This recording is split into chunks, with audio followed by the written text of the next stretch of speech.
Chapitre 7. Pour ce qui concerne les choses au sujet desquelles vous m'avez écrit, je pense qu'il est bon pour l'homme de ne point toucher de femme. Toutefois, pour éviter la débauche, que chacun ait sa femme et que chaque femme ait son mari, que le mari rende à sa femme ce qu'il lui doit et que la femme agisse de même envers son mari. Ce n'est pas la femme qui dispose de son corps, c'est le mari. De même, ce n'est pas le mari qui dispose de son corps, c'est la femme. Ne vous privez point l'un de l'autre, si ce n'est d'un commun accord, pour un temps, afin de vaquer à la prière, puis retournez ensemble, de peur que Satan ne vous tente, en raison de votre manque de maîtrise. Je dis cela par condescendance. Je ne fais pas un ordre. Je voudrais que tous les hommes soient comme moi. Mais chacun tient de Dieu un don particulier, l'un d'une manière, l'autre d'une autre. À ceux qui ne sont pas mariés et aux veuves, je dis qu'il leur est bon de rester comme moi. Mais s'ils manquent de maîtrise d'eux-mêmes, qu'ils se marient, car il vaut mieux se marier que de brûler. À ceux qui sont mariés, j'ordonne, non pas moi, mais le Seigneur, que la femme ne se sépare point de son mari.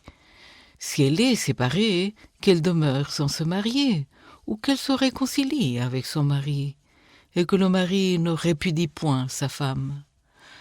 Aux autres, ce n'est pas le Seigneur, c'est moi qui dis.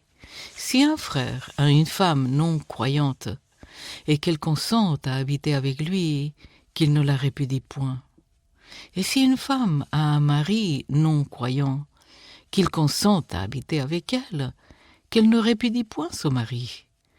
Car le mari non croyant est sanctifié par la femme, et la femme non croyante est sanctifiée par le mari. Autrement, vos enfants seraient impurs, tandis que maintenant ils sont saints. Si le non-croyant se sépare, qu'il se sépare. Le frère ou la sœur ne sont pas liés dans ces cas-là. Dieu nous a appelés à vivre en paix. Car sais-tu, femme, si tu sauveras ton mari, ou sais-tu, mari, si tu sauveras ta femme? Seulement que chacun marche selon la part que le Seigneur lui a faite, selon l'appel qu'il a reçu de Dieu. C'est ainsi que je l'ordonne dans toutes les églises. Quelqu'un a-t-il été appelé étant circoncis, qu'il demeure circoncis. Quelqu'un a-t-il été appelé étant incirconcis, qu'il ne se fasse pas circoncire. La circoncision n'est rien, et l'incirconcision n'est rien, mais l'observation des commandements de Dieu est tout. Que chacun demeure dans l'état où il était lorsqu'il a été appelé. As-tu été appelé étant esclave? Ne t'en inquiète pas, mais si tu peux devenir libre, profites-en plutôt. Car l'esclave qui a été appelé dans le Seigneur est un affranchi du Seigneur.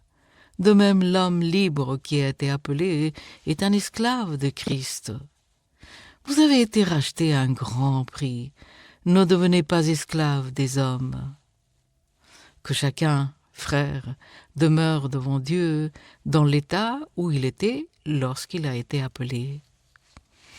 Pour ce qui est des vierges, je n'ai point d'ordre du Seigneur, mais je donne un avis comme ayant reçu du Seigneur miséricorde pour être fidèle.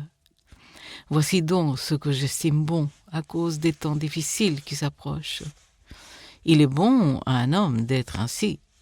Es-tu lié à une femme? Ne cherche pas à rompre ce lien. N'es-tu pas lié à une femme?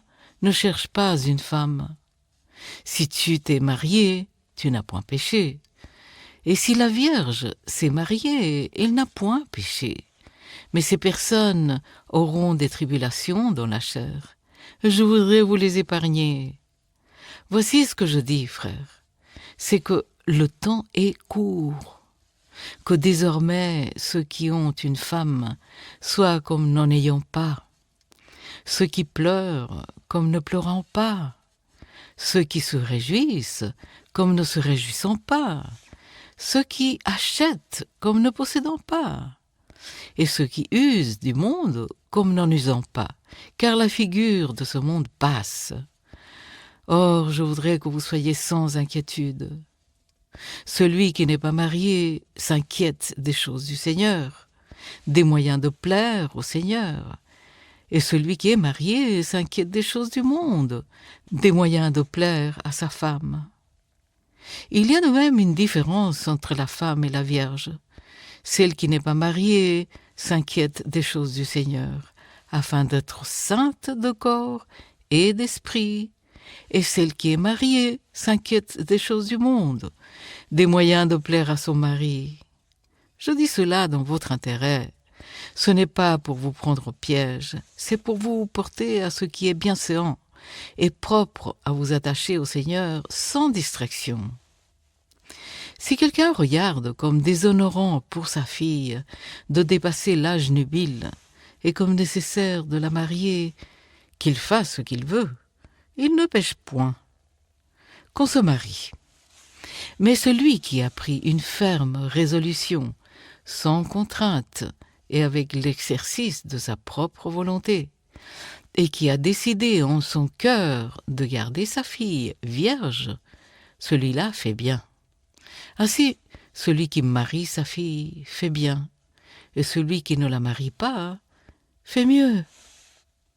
Une femme est liée aussi longtemps que son mari est vivant. Mais si le mari meurt, elle est libre de se marier avec qui elle veut, seulement que ce soit dans le Seigneur.